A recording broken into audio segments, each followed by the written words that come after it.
Need a break from the world? Do what I do. Go metal detecting and find America.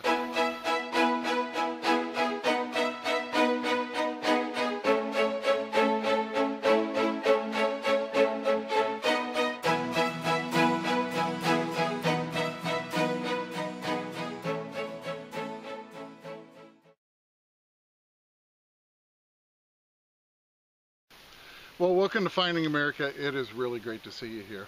Well, Chris and I desperately needed a break, and what better way to do that than get out and do some metal detecting. I had a new permission from a good friend of mine who owned a farmhouse out in the rolling hills of the Tennessee countryside. Now, it was built in 1930, so we had some pretty good hopes of finding some interesting things.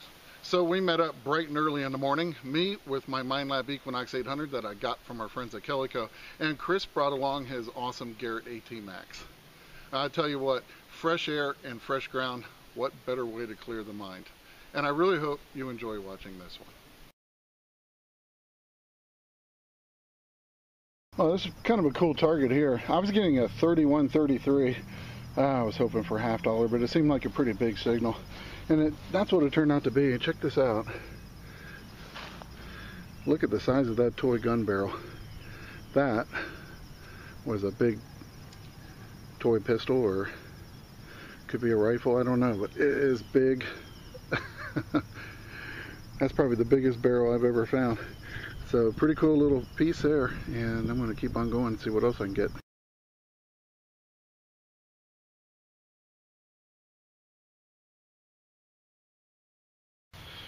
Well, this next thing was giving me a 2627, and I dug down and got a toy car, and it's got these flared fenders, and it looks like BMW emblem, so I'm guessing it's going to be a late 80s M3. Just says made in China on the bottom, but pretty cool little car. I like it.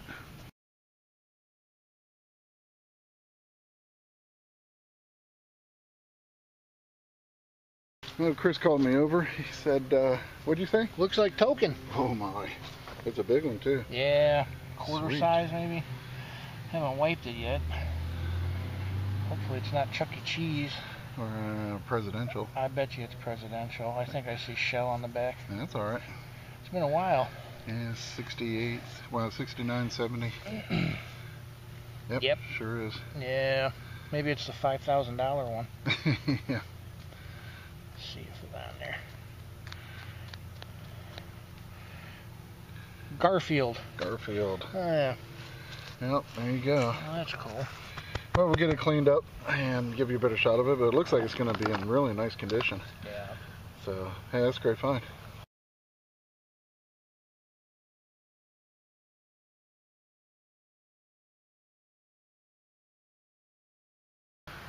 Yeah, Chris is hunting around the front steps of this old farmhouse, and says he's got parts of an old toy. I think it's part of a tractor or something. I kind of wiped it down. Huh. It's different. Yeah, not sure what to make of that, to tell you the truth. Yeah. Some kind of toy car, tractor, wagon. Pool behind, fifth wheel. Yep. Well, alright, I called Chris over. We still hadn't found too many old coins yet, but got a 2526 on the Equinox, and I think I got silver.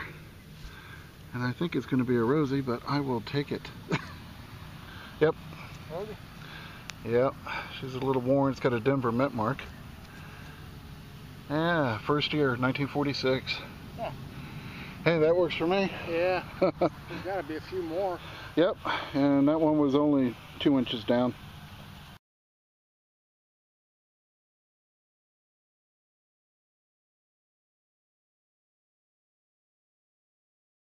Well, this one was giving me a 30-31. Wasn't very deep. Another toy car. Might be like a Toyota MR2. I'm not sure. No idea. Let's see. It is a Hot Wheels. Looks like 1990 on it. But I'll clean it up later, give you a better look at it.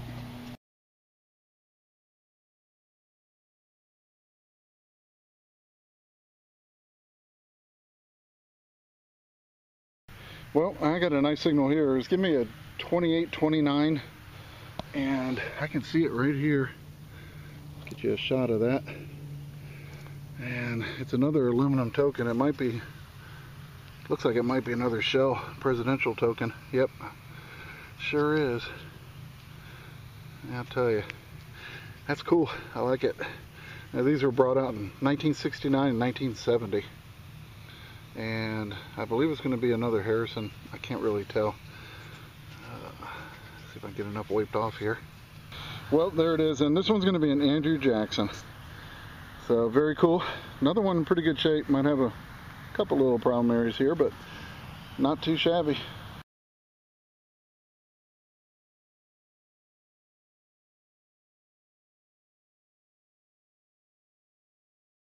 Chris said I got something pretty cool. More car stuff.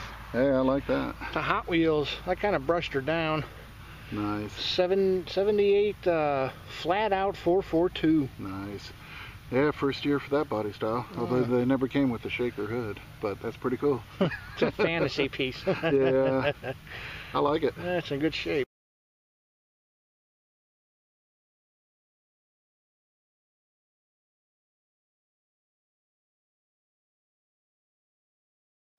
Well, we gave it our best shot, and we found some nice things, and we had a good time, but it just wasn't quite producing. So we decided to move on to our amazing mansion permission that was actually not too far in a nearby town. And I had a few new settings that I wanted to try there, and what better place to have a little fun and see what we could pull out of the ground. Well, this is kind of a cool signal here. It was getting a 25, but when I opened it up, it went up to a 31. And this is what I got. It looks to be a very big button. Code size, and it looks like some kind of leaf pattern on it. I just grabbed the camera. Yeah, you can see a shank. It was iron back to begin with. And it looks like a maple leaf. How cool is that? Yeah, I like that. That's a nice button. So, another good find.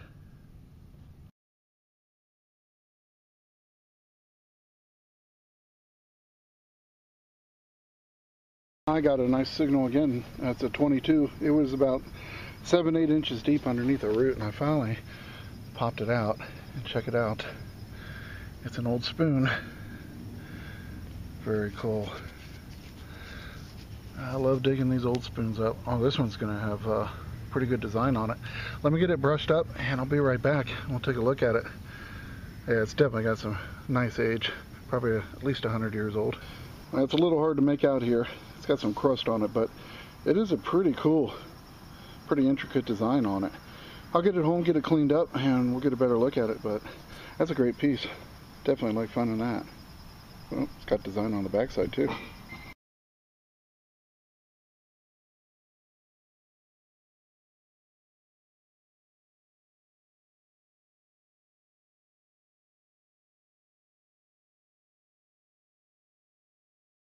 Well, this signal was giving me a medium faint 14 signal, and I just pulled the dirt out of the hole, put it on my drop cloth. Check it out. I saw it. I don't know what it is. I just went and grabbed the camera. It's going to be a pretty old key, it looks like. It says National Key Company on this side. It looks like a early Ford. It says Jeco, J-E-C-O. H12. I think this is going to be like a replacement automotive key. Kind of in the shape of an early Ford, 40s, 50s. But we'll see if I can nail it down with that code on the key and the brand. But very cool. Definitely a nice old key.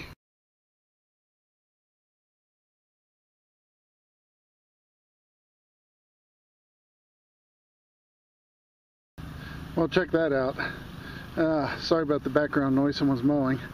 But I found this little bead in my plug, and it has two smiling faces on either side of it. That's pretty cool. Yeah, you never know what's going to come out of the hole. It was giving me a 12-13. Said it was only an inch or two down, and they were right. So pretty cool.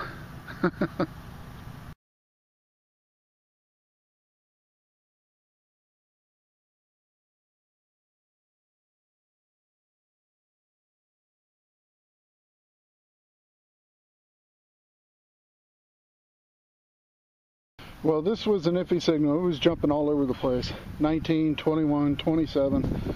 But I knew it was something decent in the hole, and I finally popped it out about 6 inches, and check it out. Something big and round. It's got a hole up here. I can see that much. Let's see what, wow, look at the size of that sucker. Nice.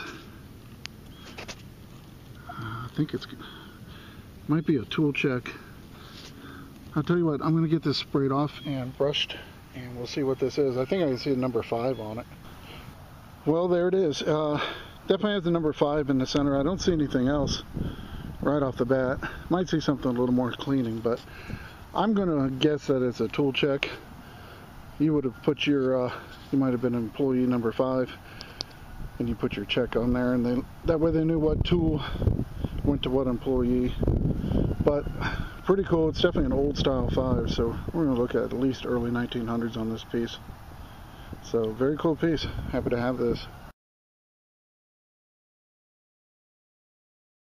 Well, Chris called me over, said he had something interesting. Yeah, it's kind of different. Some kind of pendant? I think so. Upside down horseshoe, I guess. That's kind of weird. But then it's got the bar on the bottom to keep the luck in. That's neat. I don't know. That's pretty cool. Yeah, I never dug one like that. Yeah, we'll get it cleaned up later on, see if there's anything on it, but it definitely has some age to it. Yeah, it's got very. Now, when I got back home, I took a closer look at that, and then it suddenly dawned on me what it was. It was a necklace pendant of a horse stirrup. And I say that find was very fitting to make at that location, because the family at the mansion definitely loved their horses.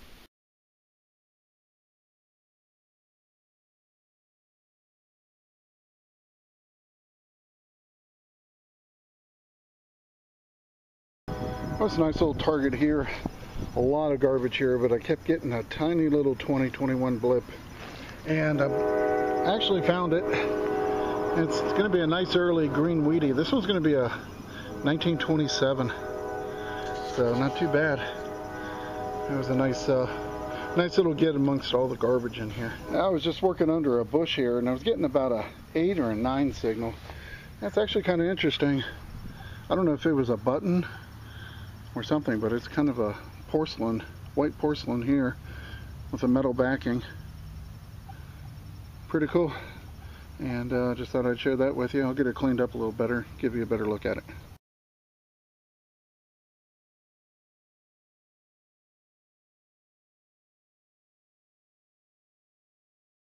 Well, this one was giving me a 10, 11. Dug down about 4 inches, finally popped it out. I could tell what it was right away. Got an old clock gear. I like finding these. Just a cool little piece.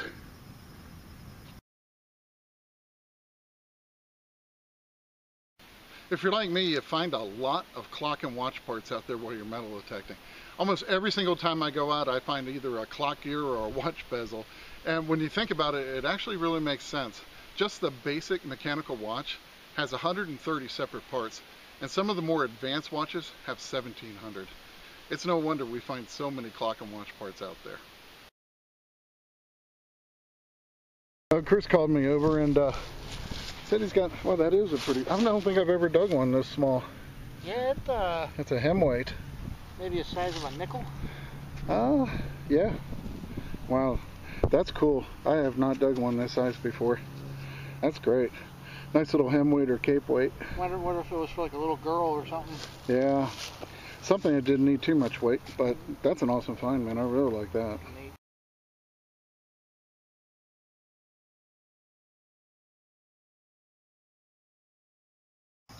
Well, I got a nice little early weedy. I was getting a 21 to 23.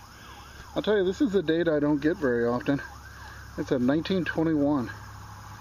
That's nice. So I'm very happy to have gotten that one. Well, I had about an hour left to metal detect, and I really wanted to try that new 4 kilohertz frequency setting on the Equinox. Now, I've been really curious to see how it would do out there, so I tried it on various parts of the grounds and with different coils as well. And I have to say, I came away pretty darn impressed. Now, I wanted to show you this hole. This is kind of impressive. Now, I did the latest update, and I'm hunting in 4 kilohertz right now. I decided I'm going to play around with it. Got a really strong signal. Reads 2930 on the screen, but I've kind of learned don't pay any attention to the numbers. You know, they're not super accurate on the 4 kilo, especially on something as deep as this is, because it buried the depth meter. But I want you to hear this.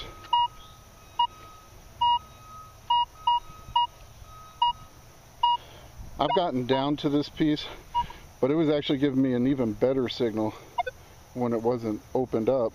Now I'm going to put it over to multi-frequency, and I couldn't even get the signal. It wasn't anything I would have dug. Before I dug the hole, I tried it. It wasn't giving me anything, but it was just a banging signal in 4 kilohertz. So I just wanted to show that to you, and I'm going to show you. I finally got to it, and I still don't know what it is, but we are talking so deep. Probably talking 13 inches, well over a foot. I had to get the shovel. I'm going to see what I can dig it out. It may be iron, but it just shows you that 4 kilohertz goes really deep. Well, this one did turn out to be an old iron pipe, but it's about the size of a rifle barrel. So it just shows you, though, I mean, I was getting a clear signal of 4 kilohertz, not a peep in multi on that one. But very cool, pretty impressive. I'm going to keep on going here, see what else I can get with this frequency. Well, I had to call Chris over here because I've been playing around with the 4 kilohertz update, and this place is so pounded. So pretty much anything that beeps, I'm digging, and I got this little bit of a blip. Really tough signal. I don't know, it's not super deep, 8 inches, but look what popped out. A complete brass padlock. Oh, it's got a design on it. Oh yeah, it's got a logo. R? I've dug those, remember? Yeah, I have too, and I can't remember right now. Check it out. Looks like my digger kissed it a little bit on this side, but that's a nice lock. Raid maker. Huh? Raid maker. Yeah, like Slay Maker. That was Slay's brother, Ray. But how cool is that? Nice. I'll tell you. I mean, how'd we miss this? I've done this, I've gridded this area. Yeah. So 4 kilohertz, maybe chalk it up to that.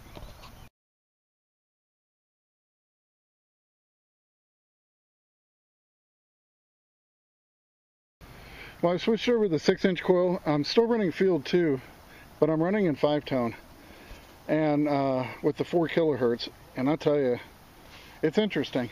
I was just getting a little bit of a higher tone mixed in, and check it out. This is like 7-8 inches down. I got a nice old key. I'll tell you, that was super impressive. Yeah, that's awesome. It's an old Yale key from the looks of it. Gonna be 30s, 40s. But boy, that was deep. Very impressed with that one. So I'm kind of running a 6-inch coil experiment here. Got a little bit of time before I have to leave, and I just wanted to see what I could pull up, and that was impressive.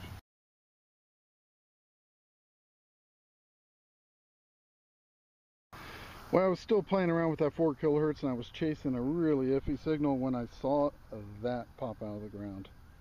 And let me tell you, it's not metal, but it made my day. This is the first one I've ever found. I think this is my favorite find of the day. I'm going to get it in here.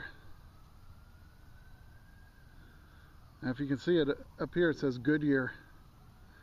And I believe it says in our company.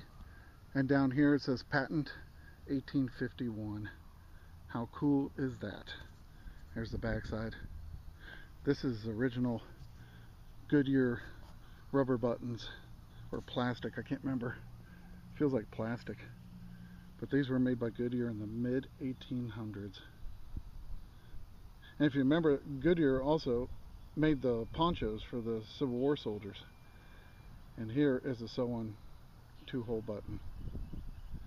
1851 and Civil War era. Oh my gosh, that's the first one I've ever dug, and what a great bonus find out of that hole. Woo, I love it.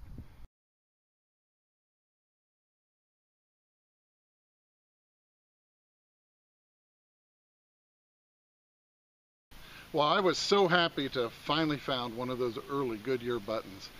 Now, I'll tell you, we all know how hard it is to find our bucket listers when we're out there metal detecting, but it's even harder when those bucket listers are made of rubber.